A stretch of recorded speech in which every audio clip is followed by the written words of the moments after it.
Bitcoin and things like it is the equivalent of the red pill, okay? We are entering a completely world of uncharted water right now. Have you made any investments in Bitcoin? So, I mean, I personally own Bitcoin in my hedge fund. I own Bitcoin in my fund. I own Bitcoin in my private account. It is a huge deal. It's a huge, huge, huge deal. Because what you're talking about right now is for the next 3 to 5 years, an unbelievably better store of value. It is gold 2.0. I think this is a currency that's really going to work eventually. Well, I think it is working, and there will be other currencies like it that may be even better. But in the meantime, there's a big industry around Bitcoin, and people have made fortunes out of Bitcoin. Bitcoin, there is no Bitcoin company, there is no Bitcoin building, there's not even a Bitcoin server anywhere that you could shut down. It is completely distributed.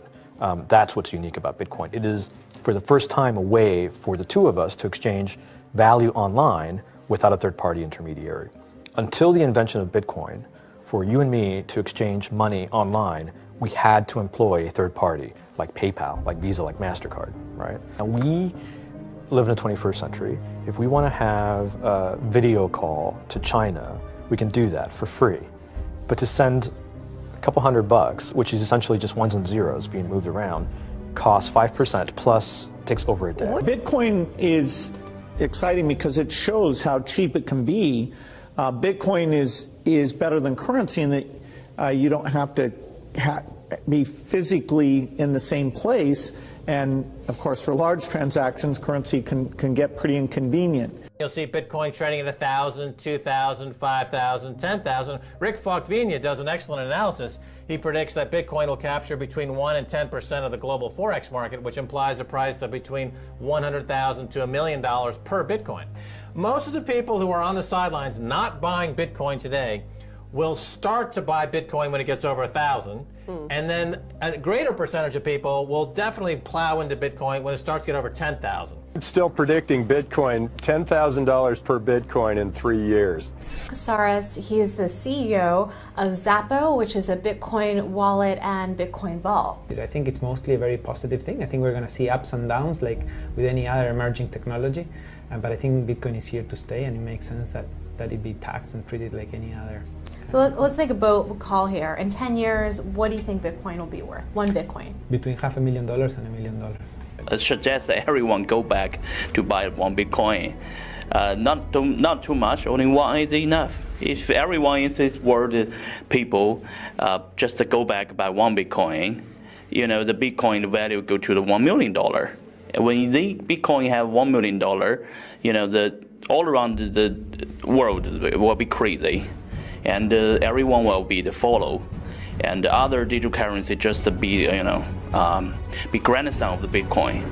So for me, I think for a lot of people, they don't exactly understand why it's Bitcoin. Is Bitcoin the currency of the future, or is it the payment system they're developing? Bingo! It's the payment system. It's the blockchain encryption, and they're interesting things. I think Bitcoin, or the really blockchain encryption that's behind it, has a greater ability to bring more of the world's population out of poverty than anything we've seen. If you're new to Bitcoin, take your time to go out there and Google it and learn about it. It truly is one of the most important inventions in the history of humankind, and certainly the most important invention since the internet.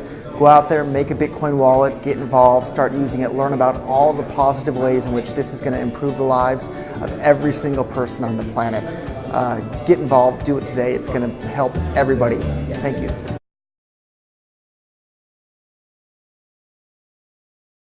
Bitcoin has risen more than 100% in the last 2 months, but critics say the digital currency is showing signs of a bubble. In the last week, Bitcoin hit an all-time high, only to slump back down.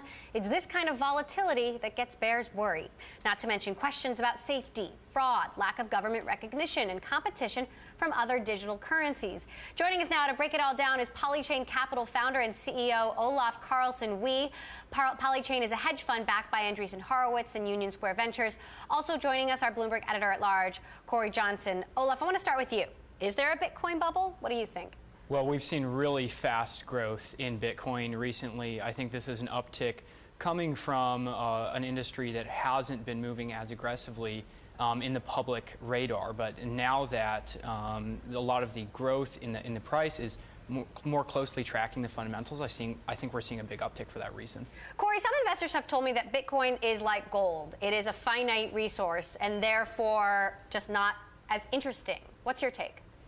Well, I think gold's fascinating personally, but it is true that the way Bitcoin is constructed, it's meant to be finite. It's meant to be harder and harder to mint coins as there are more and more out there. And so the scarcity value is an important part of the Bitcoin plan and has been from the very beginning. But I think, for people in the Bitcoin community, they see all this investment, they see all this excitement, they know all these deals, they can't believe their parents don't understand what they're doing. So when they see the price surge, I think it's seen as a validation of what they've all been working on. But there's absolutely an element of gold-like, of gold bug-like, both fervent belief and rabid speculation going on here. And you can see that in the reaction to the price. And I thought you really did see that when you showed that 5-day chart 5 days ago, when you saw that really dramatic 1 hour 20% sell-off in Bitcoin, you can really see that it is so speculative, this current wild ride that Bitcoin's on, that while the long-term value of Bitcoin may be in the eye of the beholder, the volatility is really in the eye of the speculator. Now, I've been talking to investors who've said Bitcoin is old news. The new hot cryptocurrency is something called Ethereum. In fact, I interviewed Fred Wilson of Union Square Ventures and asked him for his prediction for the year, and he had this to say about cryptocurrency in general. Take a listen. I think that Ethereum will bypass, the market cap of Ethereum will bypass the market cap of Bitcoin by the end of the year. So of all the predictions he could have made about anything in tech, that is what he chose. Olaf, first of all, explain how Bitcoin and Ethereum are different. Yeah, so Bitcoin has a programming language that you can use to interact with the protocol as a developer. It's a very limited programming language. In Ethereum, this programming language is much more expressive. And it's higher level. What this means is that for developers building applications on top of the protocol, it's actually much easier to work with. So what we've seen in Ethereum is a much richer organic developer ecosystem develop very, very quickly, which is what has driven Ethereum's price growth, which has been actually much more aggressive than Bitcoin. So would you agree with what Fred had to say? Yeah, I would agree with Fred. You think the market cap is going to surpass? I don't know if I would agree with as aggressive a timeline as Fred, but I think in the long term, absolutely. How long? I would give it I would extend that out 1 year. So maybe by the end of 2018. Interesting. Corey, what are your thoughts? Well, I think Ethereum is really interesting, too, in the way that it sort of uses a distributed network to embed both sort of security and ownership of Ethereum, that it's a much more like TCP/IP than it is sort of the client-server method and model. But I think, so it's fascinating from that regard, and therefore could have some really interesting different use cases, still using the general concept of blockchain.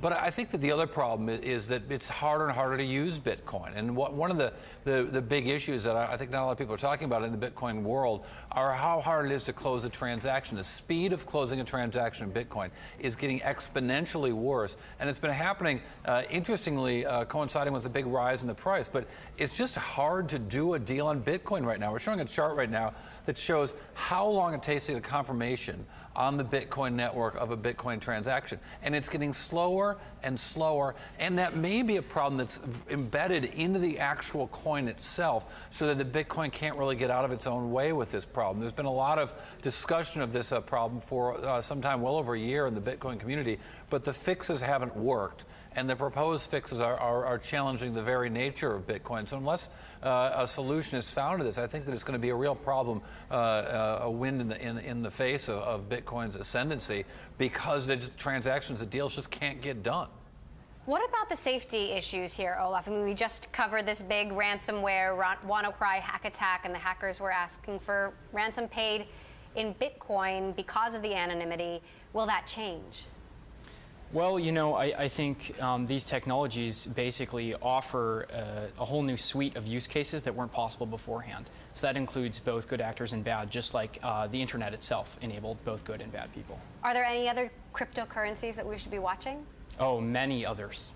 Would you like to know what they are? Yes, I would. So I very much like Ethereum tokens, which are built on top. These are things like Maker, Augur, Golem.